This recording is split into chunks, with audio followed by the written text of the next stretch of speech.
Arrête tout. Ce que je vais te révéler dans les prochaines secondes va te choquer profondément. C'est du jamais vu en Afrique. Abonne-toi à Africa 360 maintenant. L'existence de partis politiques n'est pas assujettie à la stabilisation du pays ou alors à la fin de la transition. Je disais tantôt, ils ont annoncé qu'au mois d'avril, il y aura des consultations pour élaborer une nouvelle charte de partis politiques. Et ça, c'est une décision qui vient de différentes consultations qui ont été menées à partir des assises nationales de la refondation.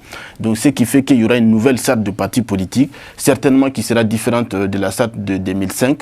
Et peut-être qu'on va assister à une réduction du nombre de partis politiques, parce que c'est aussi ça, l'une des critiques qui revient souvent, c'est le nombre pléthore de pareil aussi au Burkina aussi. Voilà. Donc il y aura une réorganisation à ce niveau-là, mais il n'a jamais été question de supprimer définitivement les partis politiques.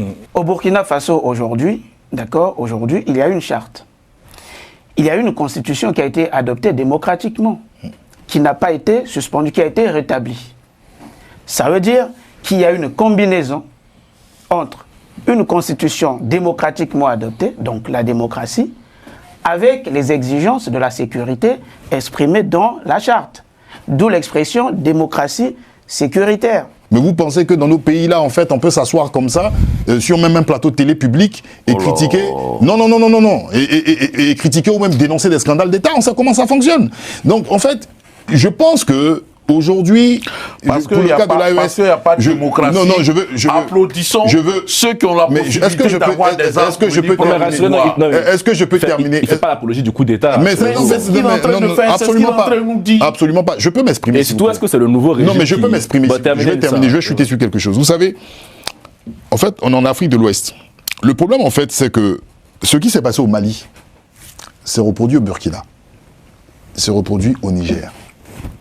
D'accord? La CEDEAO et ses alliés se disent que ça risque d'être une déferlante. On dit non au coup d'État. Ça circule partout. Non au coup d'État, non au coup d'État. Les mêmes personnes qui disaient non au coup d'État, quand le président tchadien est arrivé, ils n'ont pas dit non au coup d'État. Bonsoir à tous, très heureux de vous retrouver pour ce nouveau numéro consacré cette fois-ci à l'actualité au Burkina Faso. Et pour en parler, nous recevons Jean-Paul Oro. Bonsoir, président. Bonsoir, Carlyle. Bonsoir, maître Ben Luther. Bonsoir, Carlyle. Prima Sidibé, bonsoir. Bonsoir. Bonsoir, Insa. Bonsoir, Carlyle. Et en duplex, Jean-Yves Doué. Bonsoir, Jean-Yves. Bonsoir à tous. Monsieur, débutons avec la dissolution des partis politiques au Burkina. C'est une annonce qui a été faite par le ministre d'État, ministre de l'administration territoriale et de la mobilité. Il a annoncé la dissolution des partis et formations politiques à l'issue du dernier Conseil des ministres. Maître Ben Luther, est-ce que les choses ont été faites dans le respect du droit? Alors, d'un point de vue juridique, d'abord, il faut rappeler que la dissolution, souvent des partis politiques, est le propre des démocraties dites sécuritaires, c'est-à-dire que tout est suspendu, notamment aux impératifs de la sécurité. Moi, j'ai été voir la charte, la charte qui régit les institutions burkinabées aujourd'hui. J'ai vu que dans cette charte, il y avait absence de partis politiques. Voilà, il n'y avait aucune référence faite aux partis politiques. Et j'ai également lu une disposition qui disait que, puisqu'il faut le rappeler, que la Constitution de 91 avait été rétablie, avait été suspendue lors du premier coup d'État, puis ensuite a été rétablie.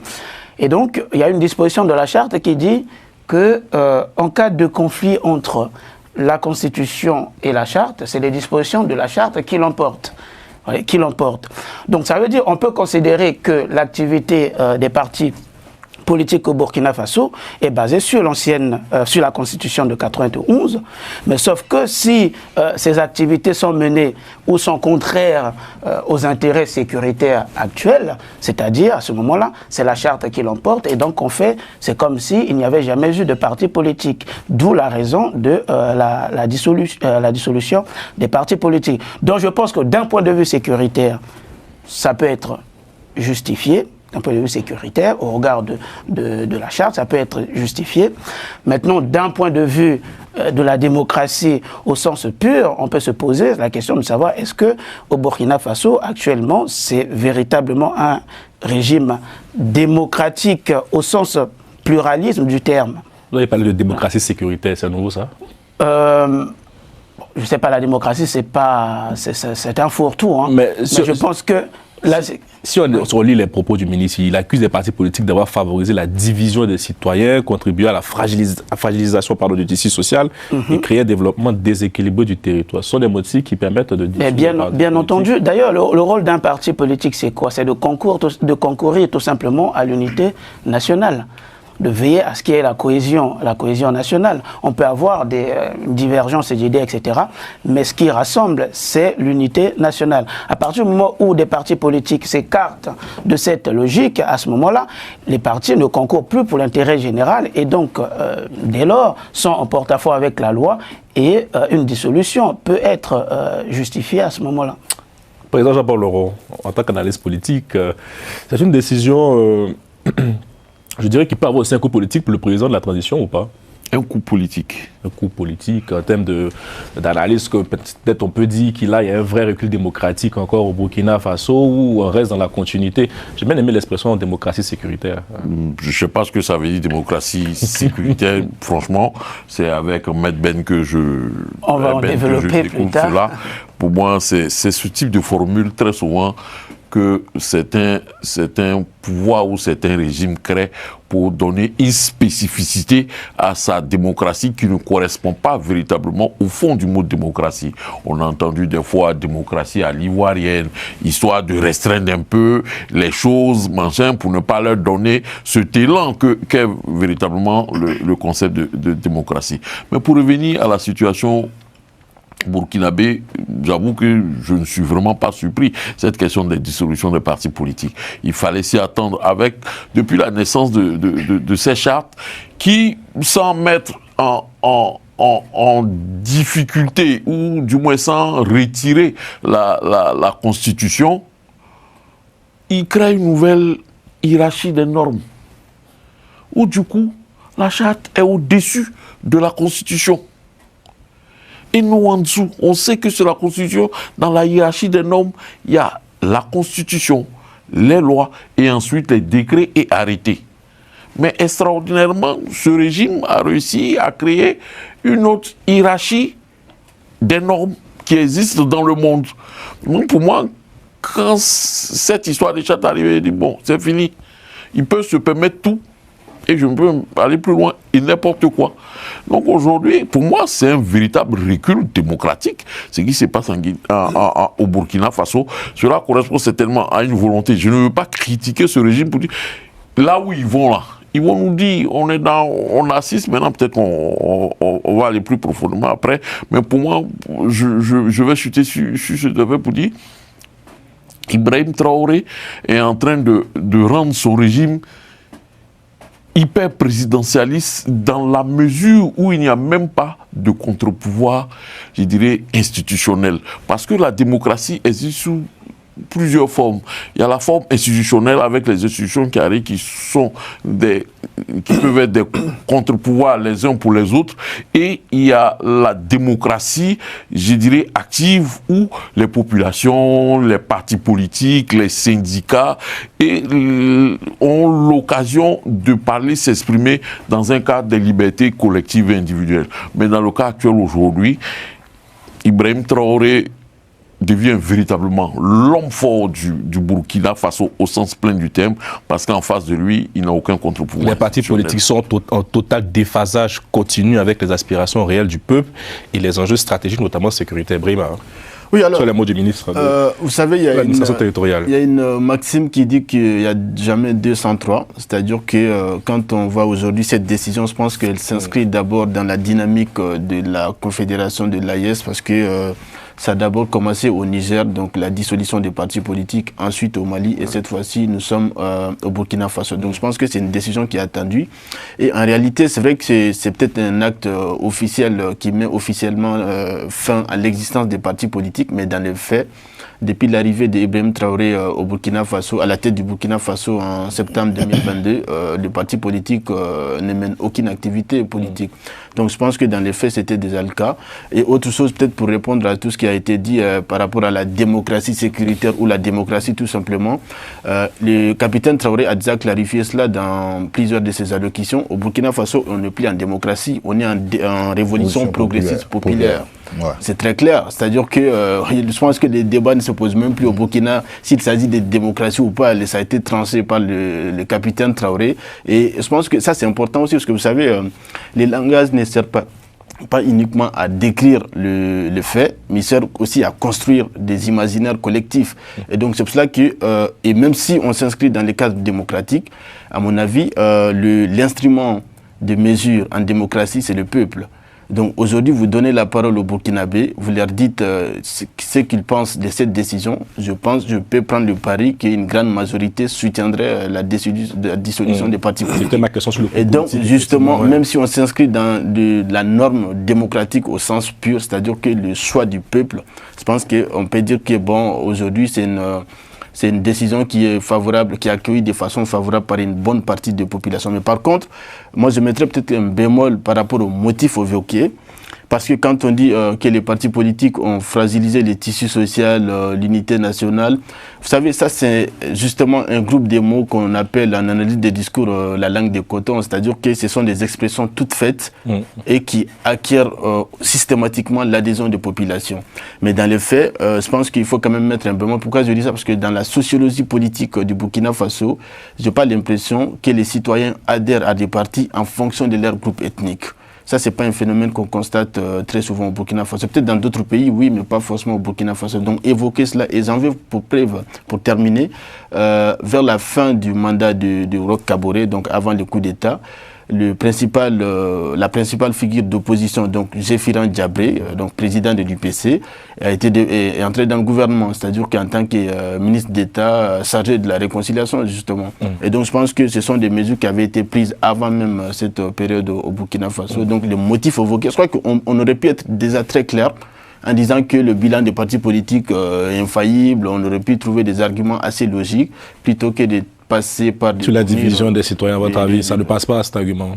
Non, mais bon, après, les citoyens ne tiennent peut-être pas forcément compte de... Moi, c'est un peu ma casquette d'analyse des discours que je dis ça, mais je crois que dans les fonds, les citoyens, comme je l'ai dit, quand vous leur posez la question, je pense que beaucoup diront qu'ils sont d'accord avec ça. Et d'ailleurs, même quand vous avez suivi la réaction d'Edi Komboigo, donc qui est le chef du parti, de l'ancien parti au pouvoir CDP, ouais. Qui a accepté justement ce qu'il avait le choix, je pense que c'est aussi une autre question.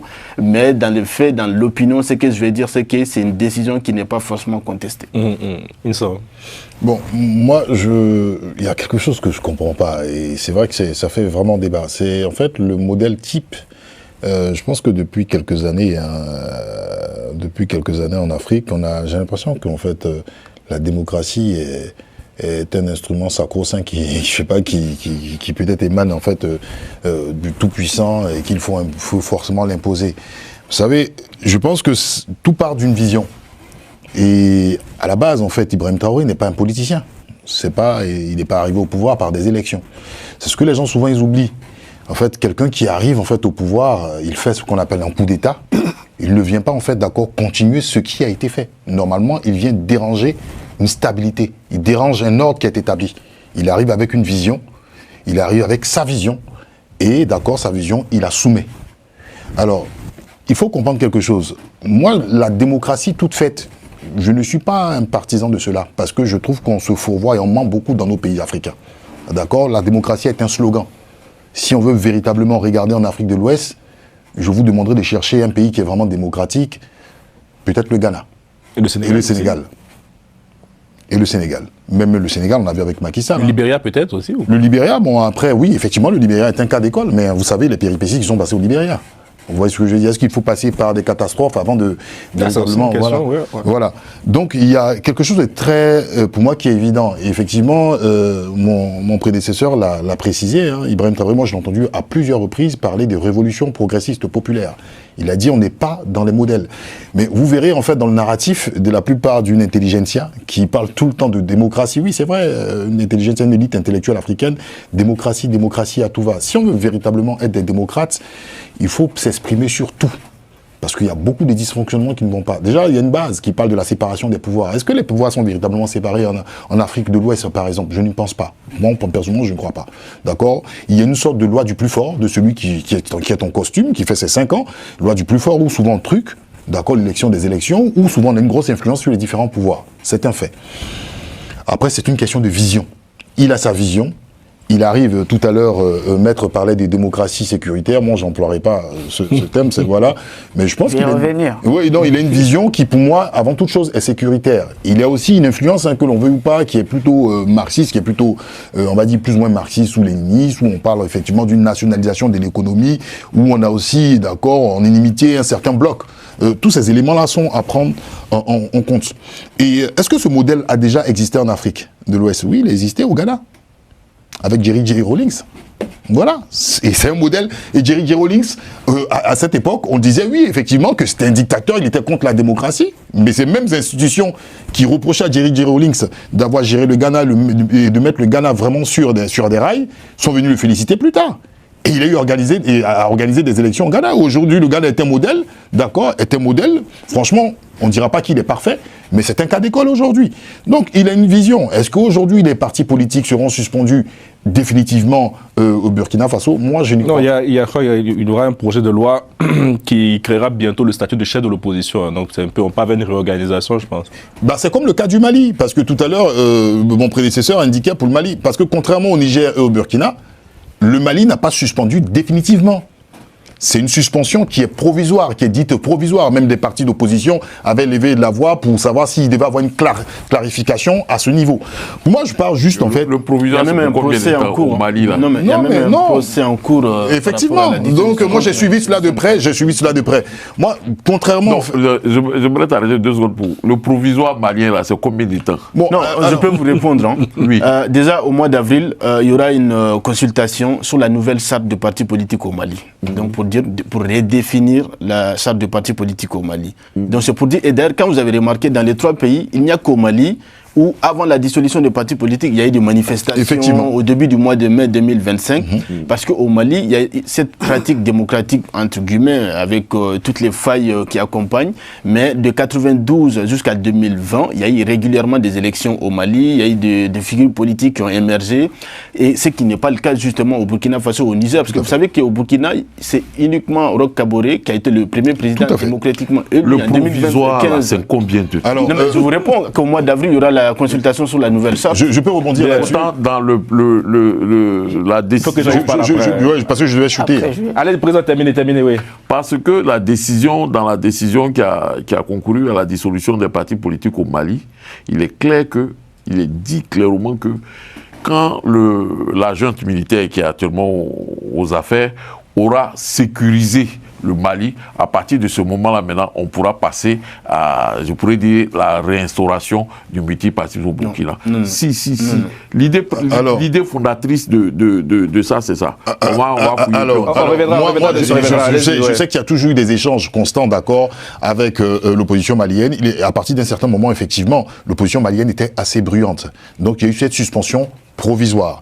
Mais les échanges avec les partis d'opposition, des leaders d'opposition, même des gens comme Moussa Mara, effectivement, je crois qu'il avait eu quelques grabuges il n'y a pas très longtemps. C'est un premier ministre qui est actuellement en prison. Oui, voilà. Mais quand même, ils donnent de la voix, leur parti donne de la voix et tout. Juste vous dire quelque chose. Tout part, pour ma part, tout part d'une vision. C'est-à-dire qu'il y a quelqu'un qui a une vision. Ibrahim Traoré, il a une vision bien tranchée, qui ne plaît pas aux gens, parce que la démocratie est galvaudée un petit peu partout sur notre continent. Il a sa vision, lui. Il n'est pas venu, en fait, d'accord, pour essayer de faire des arrangements. Il a une vision, c'est l'objectif premier. Il est tout d'abord sécuritaire, mais vous verrez aussi effectivement qu'il y a des grands travaux qui sont faits. Il y a des chamboulements sur les chantiers économiques. Il y a effectivement des chamboulements aussi sur les relations internationales et les partenaires qu'il faut. Voilà, la Nympho qui a tout secoué aujourd'hui, et ce n'est que le début.